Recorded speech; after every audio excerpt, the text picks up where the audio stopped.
Hello বন্ধুরা, তোমরা সবাই কেমন আছো? আমি ভালো আছি। রিদ্ধিস ব্লগে তোমাদের সবাইকে স্বাগত। আজকে আমি বেবির গায়ের রং কেন কালো হয়ে যাচ্ছে এবং কি কি করলে বেবির গায়ের রং ফর্সা হবে সেই বিষয়টা নিয়েই আলোচনা করব। তো বন্ধুরা, ভিডিওটা স্কিপ করো না, স্কিপ না করে পুরোপুরি দেখে যাও, কারণ ভিডিওর শেষে আমি দুটো এমন কয়েকটি টিপস বলবো যেটা করলে 100% বেবির গায়ের রং কিন্তু ফর্সা হবে। বেবি হওয়ার পর ফর্সা ছিল, আস্তে আস্তে বেবির গায়ের রংটা কালো হয়ে যাচ্ছে। এটা নিয়ে আমাদের বাবা মায়ের জন্য চিন্তার শেষ নেই। কি কারণে কালো হয়ে যাচ্ছে, কেন কালো হয়ে যাচ্ছে, এই টেন্সটা কিন্তু আমাদের মাথায় অল টাইমই থাকে। আমি বলবো এটা নিয়ে বাবা মায়ের চিন্তা করার কোনো দরকার নেই, কারণ বেবি এতদিন গর্ভে ছিল, ও যখন বাইরে এলো তখন ওর অ্যাডজাস্ট করতে কিন্তু একটু টাইম লাগবে। এতে গায়ের স্কিনটা কিন্তু একটু চেঞ্জ হবে।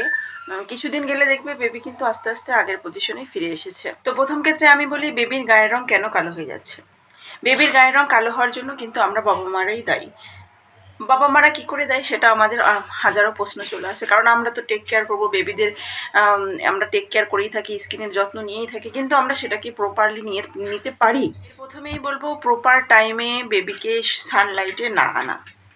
প্রপার টাইম বলতে সকালে যে ভোরের যে সানলাইটটা সেইটাই কিন্তু বেবির স্কিনে বা বেবির গায়ে কিন্তু লাগাতে হবে।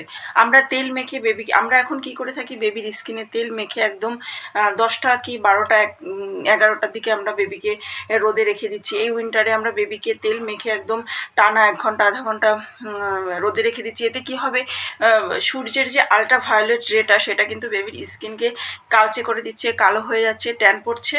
তো এক্ষেত্রে কিন্তু বেবি কালো হয়ে যাচ্ছে। অবশ্যই রোদে নিতে হবে, কারণ সানলাইটটা বেবির স্কিনের জন্য খুবই দরকার, কিন্তু তার একটা প্রপার টাইমিং আছে।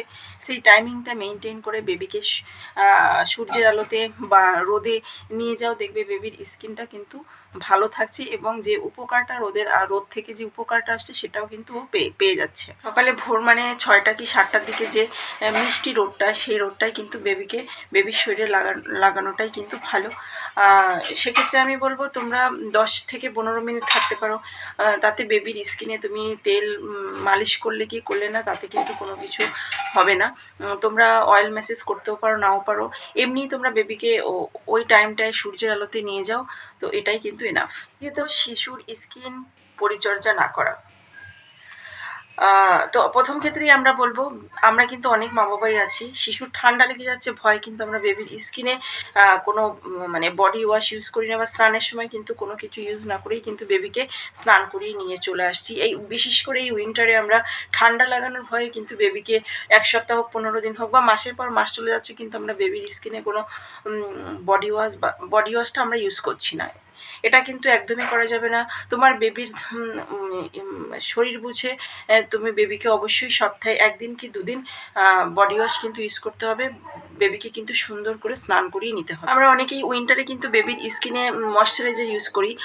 অনেক বাবা মা কিন্তু আমরা 2-3 বারও ময়শ্চারাইজারটা ইউজ করি। সকাল হোক, রাত হোক বা দুপুর হোক, আমরা কিন্তু বেবির স্কিনে কিন্তু ময়শ্চারাইজারটা আমরা ইউজ করি। তো ময়শ্চারাইজারটা আমরা ইউজ করার আগে কিন্তু আমাদের স্কিনটা দেখতে হবে, বেবির স্কিনটা ভালো আছে কিনা বা কোনো ময়লা আছে কিনা, সেটা দেখেই কিন্তু ময়শ্চারাইজারটা অ্যাপ্লাই করতে হবে।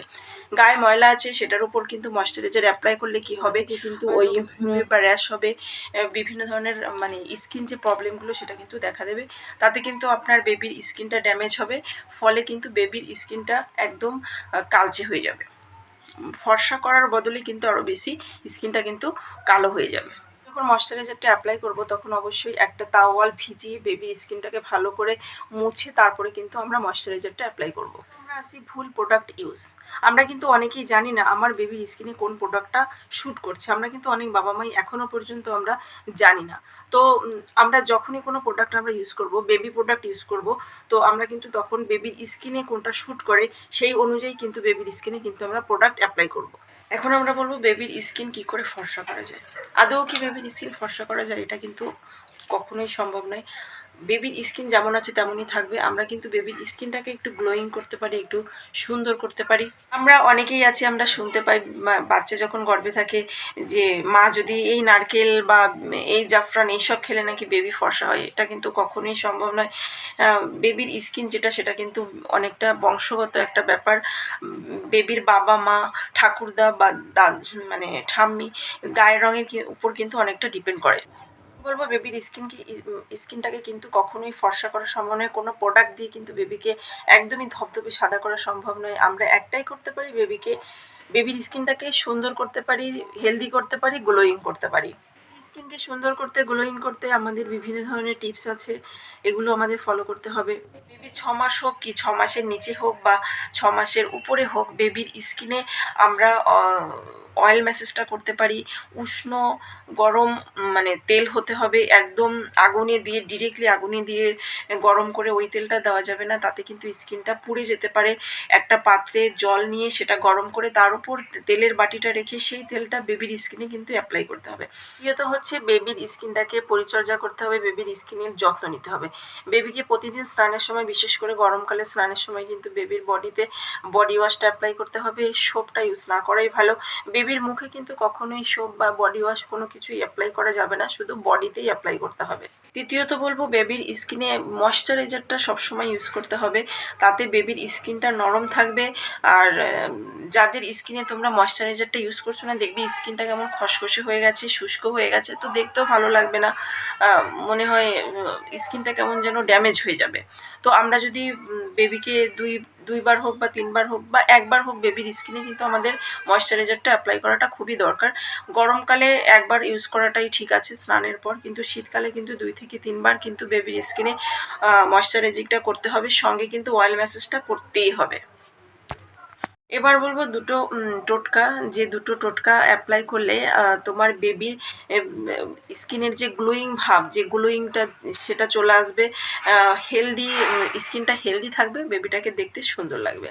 তো প্রথম টোটকাটা হচ্ছে ব্রেস্ট মিল্ক অ্যাপ্লাই স্কিনে।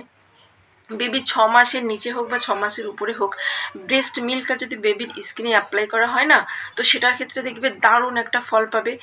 বেবির স্কিনটা কিন্তু ভিতর থেকে গ্লো দিবে এবং সুন্দর লাগবে। তোমার বেবি কালো হোক কি ফর্সা হোক, এটা কিন্তু কোনো ম্যাটার না। দ্বিতীয় বলবো দুধের স্বর স্কিনে অ্যাপ্লাই করতে হবে। আমরা যেমন অয়েল ম্যাসেজ করে থাকি, ঠিক তেমন আমরা কিন্তু দুধের স্বরটাকেও বেবির স্কিনে অ্যাপ্লাই করতে পারি। কি করে? দুধটাকে 2-3বার জাল দিয়ে দিয়ে উপর থেকে স্বরটাকে তুলে নিতে হবে। এবার স্বরটাকে স্পুন দিয়ে ফেটে ফেটে ওটাকে একটা ক্রিমের মতো তৈরি করতে হবে। এবার ওই ক্রিমটা বেবির স্কিনে কিন্তু অ্যাপ্লাই করতে হবে। অ্যাপ্লাই করার পর যখন শুকিয়ে যাবে, তখন কিন্তু দুধের স্বরটা যখন শুকিয়ে গেল, তখন হাত দিয়ে সুন্দর করে ডলে ডলে উপরের যে লেয়ারটা সেটা কিন্তু উঠিয়ে ফেলতে হবে। এর ফলে কি হবে, তোমার বেবির গায়ে যে ছোট ছোট লোম আছে সেই লোমগুলো কিন্তু উঠে যাবে, যার কারণে বেবিকে কিন্তু ইনস্ট্যান্টলি কিন্তু খুব মানে ফর্সা লাগবে, গ্লো দেবে স্কিনে, দেখবে। এরপর স্নান করাতে নিয়ে যাবে। স্নান করানোর সময় অবশ্যই খেয়াল রাখতে হবে, সেদিন কিন্তু বেবিকে বডি ওয়াশ দিয়ে স্নান করিয়ে দিতে হবে। মুখে কোনো বডি ওয়াশ বা সোপ ইউজ করা যাবে না, শুধু বডিতে বডি ওয়াশ দিয়ে স্নান করিয়ে নিতে হবে। অন্তত এই মানে এই রেমেডিটা অ্যাপ্লাই করার পর বেবিকে কিন্তু অন্তত 1 দিনের জন্য রোদে নিয়ে যাওয়া যাবে না। এটা ন্যাচারাল, তার কারণে এতে কিন্তু কোনো সাইড এফেক্ট নেই। তোমার বেবির স্কিনে কোনো প্রবলেম হবে না, বরঞ্চ তোমার বেবির স্কিনটা গ্লো করবে, ভিতর থেকে একটা হেলদি একটা ভাব চলে আসবে। তো তুমি এটা সপ্তাহে 2 দিন করতে পারো। বেবি যখন একটু বড় হয়ে যাবে তখন তুমি সপ্তাহে 1 দিন ইউজ করতে পারো। দেখবে বেবি যত বড় হবে, দেখবে বেবির স্কিনটা কিন্তু গ্লো দিচ্ছে। তো আমি আমার বেবির ক্ষেত্রে অ্যাপ্লাই করি, আমি কিন্তু খুবই ফল পেয়েছি, একদম 100-এ 100 ফল পেয়েছি। তোমরা কিন্তু এটা অবশ্যই অ্যাপ্লাই করে দেবে। লাস্ট যেটা বলবো সেটা হচ্ছে, বেবিকে উপর থেকে ফর্সা করলে তো হবে না, একটু ভিতর থেকেও ফর্সা করতে হবে, যার কারণে বেবিকে কিন্তু ফ্রুট খাওয়াতে হবে। তো বিভিন্ন মানে সিজনাল অনুযায়ী ফ্রুট খাওয়াতে হবে। তো স্কিনের জন্য যে ফ্রুট মানে আছে, সেই আমি 3টে ফ্রুটের কথা বলছি: আঙুর ফল, কমলা লেবু, আপেল। এই 3টে কিন্তু স্কিনের জন্য খুবই উপকারী। এই 3টে ফল কিন্তু বেবিকে প্রতিদিন ঘুরিয়ে ফিরিয়ে বেবিকে দাও, দেখবে বেবির স্কিনটা কিন্তু খুবই গ্লো করছে, সুন্দর হচ্ছে। তোমার কোনো টেনশন নেই, বেবি যদি কালো হয়, শ্যামলাও হয়, দেখবে বেবিকে সুন্দর লাগছে, একটা ভিতর থেকে একটা গ্লোয়িং ভাব চলে এসেছে, হেলদি লাগছে, তোমার বেবিকে দেখতে কিন্তু খুবই সুন্দর। বন্ধুরা, আমার ভিডিওটা যদি ভালো লেগে থাকে, প্রত্যেকটা টিপস যদি আমার ভালো লেগে থাকে, অবশ্যই আমার ভিডিওটা লাইক করবে, কমেন্ট করবে এবং সাবস্ক্রাইব করবে।